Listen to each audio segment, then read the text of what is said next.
Suddenly, the horn of a flying, speeding car from behind, and in less than a second, bam! It collided with the crippled car. He said, the young man in between the two cars fell to the ground with critical injuries. We rushed to the scene, grabbed the young boy, took him to the car, called the ambulance, called the hospital to prepare for our arrival. The ambulance was going to be late, so they put him in the car.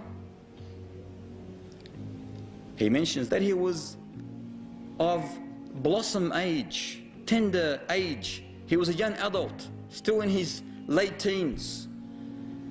He was mumbling something, but we could not understand what he was mumbling due to the rush that we were in.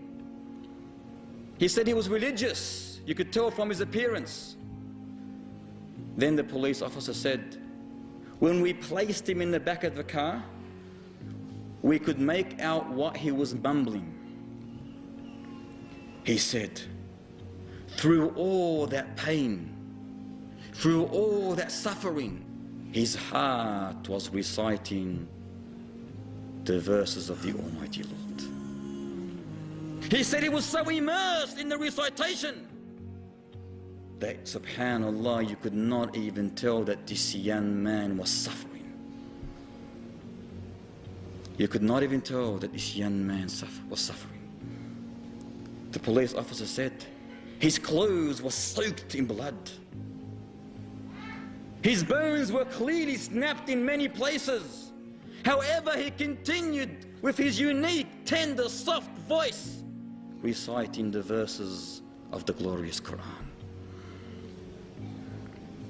Suddenly, the officer said, as we were listening intently, me and my partner, a shiver climbed up my spine. The hair on my arms and my legs stood up. I watched very carefully at the young man as we were driving to the hospital. His hymn became silent. He raised his hand, raised his index towards the sky, and said, La ilaha illallah. Allahu Akbar. He said, La ilaha illallah. Thus he slumped. Thus he slumped. He said, quickly I went to the back of the seat. I felt his breathing. I felt his pulse. I felt his heart. He was dead. He was dead. He said, I could not stop staring at his face, the beauty of his face. A tear fell from my eyes, but I hid it in shame. I turned to my partner and told him that the boy's life has ceased. He's finished. That young man is finished.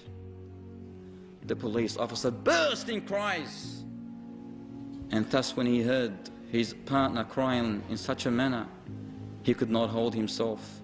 The whole car, the patrol car, was fogged with emotions. Was fogged with emotions as they were driving to the hospital. They reached. They struggled through the corridors, telling the nurses, the doctors, the onlookers what had happened.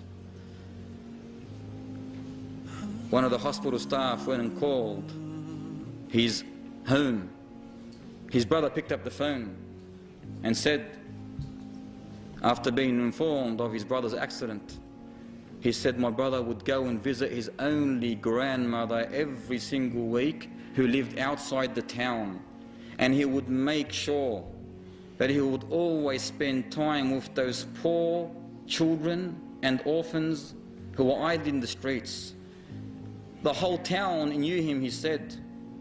They knew him because he used to give them Islamic literature, cassettes, books. He filled his old Mazda, his dusty old Mazda, with sugar and wheat and rice and even candies for the poor people in that town. Yet he himself was struggling to live. He himself was struggling to live. Yet he preferred those orphans, those poor children, those poor families over his life. Thus, his last words was very easy. It wasn't hard for him to utter, La ilaha illallah. Thus, his last words was very easy. It wasn't hard for him to utter, La ilaha illallah.